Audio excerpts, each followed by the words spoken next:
Welcome again to the Terrarium Elements videos. Today I'm going to be talking all about activated charcoal. Again, this is something I get asked a lot about. Is it necessary? Where does it come from? What's the point of it? What does it do? So I thought I'd just do a quick video on it because it is, to me, I think it's an essential part of a closed terrarium. If you're making an open terrarium with cacti or succulents, it's not as necessary. It still probably isn't going to do the plants any harm, that's for sure. But if you're making a closed terrarium, I would say it's an essential. Now I've got some here just to show you what I'm talking about. This is, you can see it's quite dirty. My hands are already messy just from putting it in this pot. This is activated charcoal, otherwise known as activated carbon. The reason it's so good for terrariums is because it's basically an incredibly effective filter.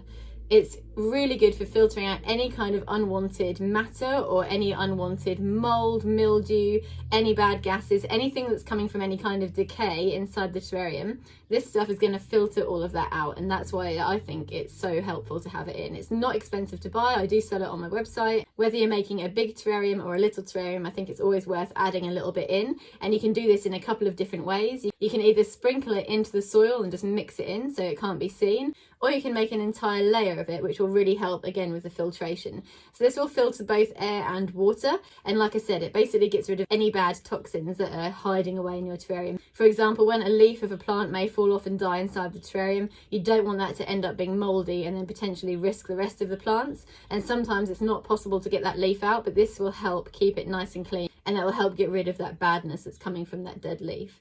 You can actually buy this in little tubes, but I find this sort of broken up smaller stuff is much better because it's easier to put inside the terrarium. But like I said, any kind of activated charcoal is going to be fine. Now what's important is that you do choose activated charcoal. It's not going to work if you put barbecue charcoal in there or charcoal from your fire, because activated charcoal has been burnt at a really high temperature to make it even more porous. That porous surface is what's going to suck in all those toxins. So it's important that you do buy activated charcoal and not another type of charcoal in the hope that it may work, because it's not quite the same.